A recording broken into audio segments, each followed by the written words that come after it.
This is Steve Meehan for the Kent Pilot. We are fortunate to have a number of live entertainment venues in the region. One of those is the Churchill Theater.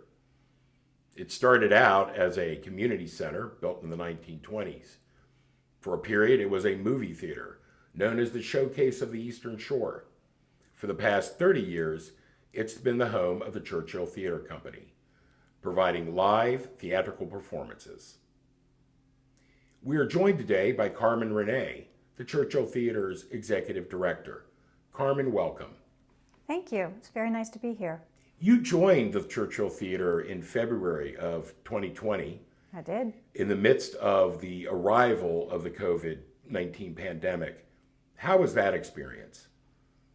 Overwhelming, surprising, and disappointing.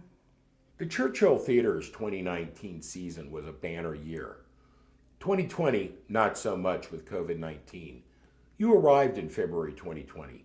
What's been going on since your arrival? Since my arrival, we've been working mostly on getting ready to prepare for the renovations. During that time, we felt it was important to bring our patrons and our audiences live theater the best way we could. So we got to thinking and decided to attempt Zoom performances. Worked very closely with Earl Lewin. He had originally planned to have Judge Not as a book-in, and he was gracious enough to offer us the opportunity to put our first Zoom production on as his play, Judge Not. I thought the cast and Earl did a fantastic job of that production, and it inspired us to move forward with some newer programming. Most recently, Churchill broadcasted the world debut of John Carl Haas's The Worst Choice. How was that received? It was received very well. I believe that the Chesapeake College will also be presenting that production when they can reopen. Sheila Grosso will be directing as well, and I believe both of the two players will be in that production. And you are also in the middle of a casting call for the 39 Steps. Tell us about that production. That production is going to be directed by Christopher Wallace, who was the director also for the Philadelphia Story, which was just about to go into performance before COVID started. What are the challenges presented by Zoom productions that are not present in live theater productions? Well, indeed, there are plenty of challenges, and some of those challenges include building rapport between the actors and the director. Some of those include the internet access capability of some individuals. I would say also the difficulty of having the timing work in the video is complicated. With live performances on hold, I hear there's a lot of work going on inside the Churchill Theater.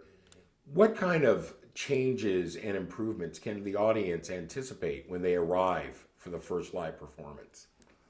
Well, you're asking an interesting question.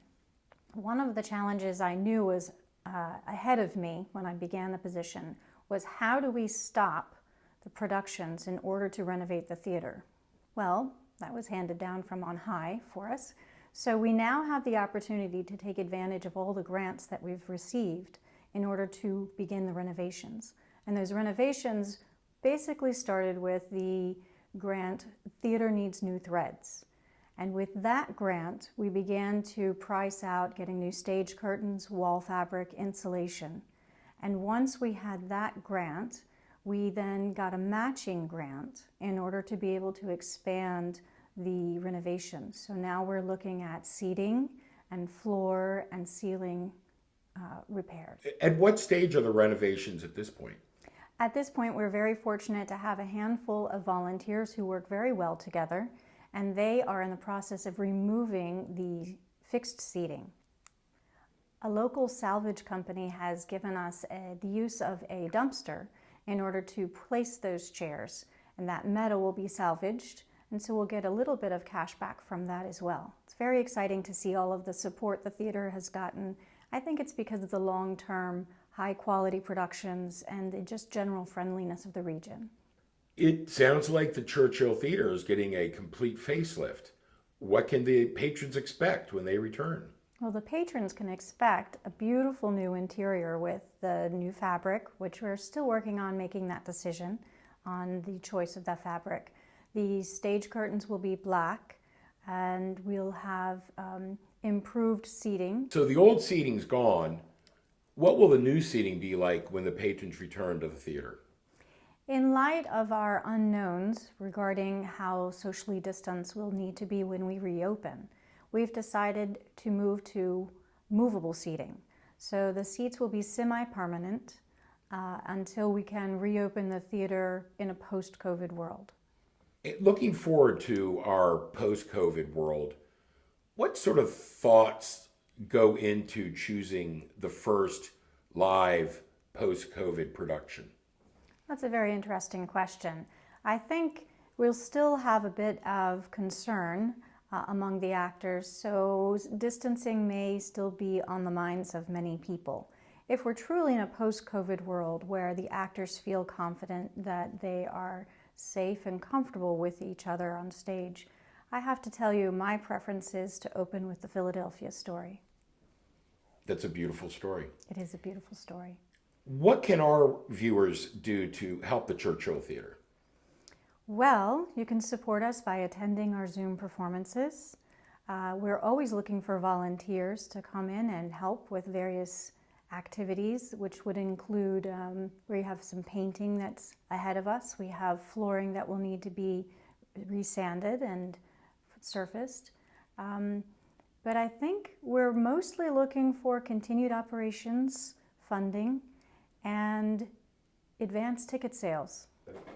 For more information, viewers can go to Churchill Theater, and that's THEATRE.org. Yes. Carmen, Renee, thank you for joining us. It's been a pleasure. Thank you for having me. And for the Kent Pilot, this is Steve Meehan.